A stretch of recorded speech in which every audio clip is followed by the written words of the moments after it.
როგორია საქართველოს ევროკავშირის ენერგეტიკულ ბაზართან დაახლოების პერსპექტივა და რა სიკეთეს მოუტანს ქვეყანას ევროპული ბაზრის თამაშის წესების დანერგვა. თემაზე ეკონომისტრის სტუმარი ენერგეტიკის მინისტრის მოადგილე მარიამ ვალიშვილი. ქალბატონ მარიამ, მოგესალმებით. მოგესალმებით. ქალბატონ მარიამ, რამდენადაც ცნობილია საქართველოს ელექტროენერგეტიკულ სექტორში მიმდინარე რეფორმები, ძირითადად ევროკავშირის ენერგობაზართან დაახლოებას ემსახურება, რომლის საბოლოო მიზანიც ის არის, რომ საქართველო მიუერთდეს ეგრეთ წოდებულ ევროპულ ენერგეტიკულ გაერთიანებას როგორც სრული წევრი. რას გულისხმობს მიმდინარე რეფორმების პაკეტი და რამდენად დამაკმაყოფილებლად შეფასდა დღევანდელ შეხვედრაზე? დიდი მადლობა შესაძლებლობისთვის, რომ დღევანდელი დღეს ორგანიზებული შეხვედრასთან დაკავშირებით მაქვს შესაძლებლობა რომ ვისაუბრო. ეს კიდევ არის ერთი საკმაოდ მნიშვნელოვანი შეხვედრა იმისთვის, რომ ჩვენ საერთო ენა, საერთო ღირებულებები გავცვალოთ ენერგეტიკული ბაზრის და ზოგადად ენერგეტიკის სექტორის განვითარებასთან მიმართებაში ჩვენ პარტნიორ ორგანიზაციებთან. როგორც თქვენ ახსენეთ სიუჟეტში, ასევე ამ შეხვედრას ესწრებოდა საკმაოდ მრავალფეროვანი სპექტრი, როგორც კომპანიების მხრიდან, ასევე არასამთავრობო ორგანიზაციებიდან და საერთაშორისო ორგანიზაციებიდან და მე ვფიქრობ, რომ საკმაოდ მნიშვნელოვანი იყო იმ პოლიტიკის, ენერგეტიკული პოლიტიკის იმ ასპექტებზე საუბრები, რომელიც დღეს განხორციელდა.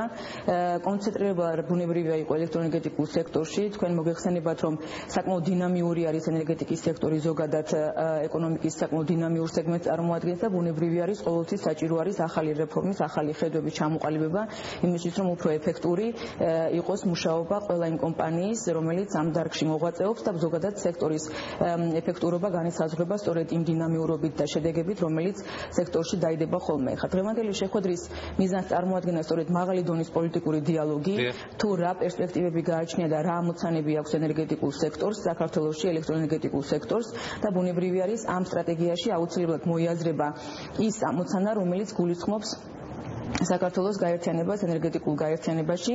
ეს გახლავთ საკმაოდ კარგი პლატფორმა იმისთვის, რომ საქართველოს შემდეგი ნაბიჯი გადადგას ევროინტეგრაციის პროცესში და სწორედ აი ამ სექტორში განახორციელოს ის სამოქმედო გეგმა, რომელიც ითვალისწინებს უფრო ლიბერალურ, უფრო კონკურენტულ, უფრო გამჭვირვალე, ასე ვთქვათ, სექტორში თამაშის წესების ჩამოყალიბებას და იმ ევროპული ღირებულებების გაზიარებას, რომლის ბაზაზეც ბევრი წელია უკვე ენერგეტიკული ევროპული ბაზარი მუშაობს. სწორედ ეს არის ასოცირების ხელშეკრულების გასაგებია, ქალბატონ მარიამ, სწორედ ევროპულ ღირებულებებზე ევროპული ბაზრის თამაშის წესები პირველ რიგში ბაზრის დემონოპოლიზაციას გულისხმობს, როგორც ბუნებრივი არის, ისე ელექტროენერგიის სექტორში უნდა გაიმიჯნოს ენერგორესურსების მოპოვება, გენერაცია, გადაცემა და დისტრიბუცია. ჩვენთან როგორც გაზის, ისე ელექტროენერგიის სექტორში მთავარი მოთამაშეები თელასი, ენერგოპრო და სოკარი ამ თვალსაზრისით ბაზრის მონოპოლისტებად ითვლებიან, რადგან სამივეს აქვს როგორც მოპოვება და გენერაცია, ისე დისტრიბუცია. ამ ბიზნესების ოპერირების უფლება მათ სახელმწიფოდან კონტრაქტით სრულად კანონიერად აქვს მიღებული. ევროპულ ბაზართან ჰარმონიზაციის შედეგად რამდენად არის მოსალოდნელი მათი ბიზნესის ერთმანეთისგან გამოყოფა, კონტრაქტები გადაიხედება თუ ამ შემთხვევაში რა ხდება? ბუნებრივი არის გარკვეული ღონისძიებების გატარება ქართულ მხარეს მოუწევს. ეს არის საკმაოდ გრძელი პროცესი და სწორედ მოლაპარაკებების ნაწილს წარმოადგენს ის თუ ამ ასე ვთქვათ რა პერიოდი სჭირდება საქართველოს იმისთვის, რომ სრულად ასახოს ის მოთხოვნები, რომელიც არის ევროკავშირის რეგულაციებით გაწერილი. მე ვიტყოდი, რომ მონოპოლიური საქმიანობა ეს არ არის ასე ვთქვათ პანაცია, რომ აუცილებლად ან უნდა იყოს, ან არ უნდა იყოს ბაზარზე. ბუნებრივი მონოპოლიები არსებობენ, უბრალოდ ამ ბუნებრივი მონოპოლიების პირობებშიც არსებობს რეგულირების პრინციპები, რომ არ იყოს ეს მონოპოლიური პოზიცია გამოყენებული არაკეთილსინდისიერად. სწორედ აი ამ მექანიზმების დანერგვაზე იყო საუბარი დღეს, თუ რა გამოცდილება აქვს სხვადასხვა დასავლეთ ევროპის ქვეყნებს და აღმოსავლეთ ევროპის ქვეყნებს, მაგალითად უკრაინას, მოლდოვას, რომელიც მაგალითად ენერგეტიკული გაერთიანების წევრი 2010 წლიდან არის და რა პრაქტიკა შეიძლება ასე ვთქვათ დაენერგოს საქართველოში იმ რეალიების გათვალისწინებით, რომელიც გააჩნია საქართველოს. ზოგადად ბაზრის განვითარება ნიშნავს კონკურენციას, კონკურენცია ნიშნავს ბევრი მოთამაშის არსებობას ბაზარზე და ბუნებრივია ამის წინაპირობა უნდა იყოს ბევრი მოთამაშის არსებობა. სწორედ აი ამის ინსტიტუტობა გვექნება ჩვენ შემდეგი რაუნდი რეფორმების განხორციელების ფარგლებში, რომ რაც შეიძლება მეტი მოთამაშე იყოს ბაზარზე და მომხმარებელს ჰქონდეს მეტი არჩევანის შესაძლებლობა. ქალბატონ მარიამ, ჩვენ როდიდან შეიძლება გავხდეთ აღნიშნული გაერთიანების წევრი? გაერთიანებაში წევრობის შესაძლებლობა ეს იყო ქართული მხარის მოთხოვნა, როდესაც საუბრები დაიწყო ასოცირების ხელშეკრულების გაფორმებაზე, იმიტომ რომ ენერგეტიკის მიმართულებით ჩვენ ვფიქრობთ, რომ ენერგეტიკული გაერთიანება ეს არის ის პლატფორმა, რომელიც ყველაზე რეალურად და ადეკვატურად შეესაბამება საქართველოს რეალობას, როგორც განვითარებად ქვეყანას და იმ რეალობების გათვალისწინებით ვფიქრობდით, რომ ეს იყო ყველაზე ოპტიმალური პლატფორმა ურთიერთობის, ენერგეტიკული ურთიერთობის ევროპასთან და სწორედაც გაიწერა კონკრეტული ვადები ასოცირების ხელშეკრულებაში, როდის უნდა დასრულდეს და ეს არის 2016 წლის სექტემბერი, როცა მოლაპარაკებების დასრულების ბოლო ვადა ფიქსირდება ასოცირების ხელშეკრულებაში და ჩვენ ვიმედოვნებთ, რომ სწორედ ამ მომენტისთვის საქართველოს წარმატებულად დაამთავრებს მოლაპარაკებებს. ქალბატონ მარიამ, ახალი წესების დანერგვა ხომ არ გამოიწვევს ელექტროენერგიასა და ბუნებრივ არიზზე საომხმარებლო ტარიფის ზრდას?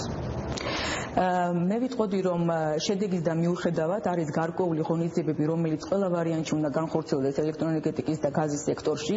ეს იმიტომ, რომ ასე თქვა საფუძველი ჩაეყაროს სწორი ბაზრის ჩამოყალიბებას ჩვენს ქვეყანაში.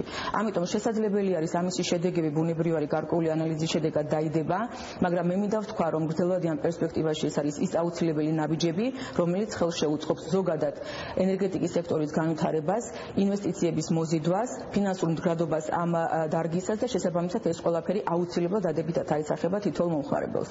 რაც შეეხება მიმდინარე მოლაპარაკებებს ბუნებრივი არის დამატებითი მოცულობის შესყიდვის თაობაზე, როგორც სოკართან, ისე გაზპრომთან. ენერგეტიკის მინისტრი 29 თებერვალს ბაქოში მიემგზავრება გაზის სამხრეთ დერეფნის მინისტერიალზე. რამდენად იგეგმება მოლაპარაკებები შადენიზის კონსორციუმთან, რომ დამატებითი მოცულობა ამ მილსადენით მივიღოთ და არა გაზპრომთან? მე ვიტყოდი, რომ დამატებითი მოცულობების მიღების შადენიზის კონსორციუმიდან შესაძლებლობა ამისი პრაქტიკულად არ არსებობს, იმიტომ რომ გრძელვადიანი ხელშეკრულებით ეს არის ლიმიტირებული მოცულობები და ეს გაწერილი არის ძალიან დეტალურად ხელშეკრულებაში. ლაპარაკი არის უშუალოდ სოკარის მხრიდან, ამ შემთხვევაში მოწოდების გაზრდის შესაძლებლობა იმ მოთხოვნებიდან გამომდინარე, რაც ჩვენ ბაზარზე ფიქსირდება და თქვენ როგორც ახსენეთ, გაზპრომთან მოლაპარაკებები დამატებითი მოცულობების შესყიდვაზე არ მიმდინარეობს. ეს არის ლაპარაკი იმ მოცულობაზე, რომელსაც ჩვენ ტრანზიტის საფასურის სახით ვიღებდით 2016 წლამდე და შესაბამისად თუ არ მოხდება ამისი სხვა ალტერნატიული მომწოდებიდან დაბალანსება, ანუ არა გაზპრომიდან, მაგ შემთხვევაში რა რაოდენობით, რა ფასად შესაძლებელი იქნება ამ მოცულობის შესყიდვა. თუმცა მე მინდა აღვნიშნო, რომ სოკართან მიმდინარე მოლაპარაკებები ძალიან პროგრესულად მიდის. 29 თებერვალს ასევე იგეგმება სოკარის ხელმძღვანელობასთან შეხვედრა მინისტერიალის ფარგლებში და ვფიქრობთ, რომ იმ ძირითად პრინციპებზე მოხდება შეჯერება პოზიციების, რომლის ბაზაზე ჩვენ გავაგრძელებთ შემდგომ თანამშრომლობას. ქალბატონ მარიამ, როდისთვის ვარაუდობთ მოლაპარაკებების დასრულებას ფარებთან? სოკართან ვაპირებთ ძალიან უახლოეს პერსპექტივაში ამ მოლაპარაკების დასრულებას, რომელიც პრაქტიკულად განსაზღვრავს თუ რა ფორმატით გაგრძელდება გაზპრომთან საუბრები, მაგრამ ბუნებრივი არის გაზპრომთანაც დასრულდება საუბრები მას შემდეგ, როცა იქნება მიღწეული შეთანხმება.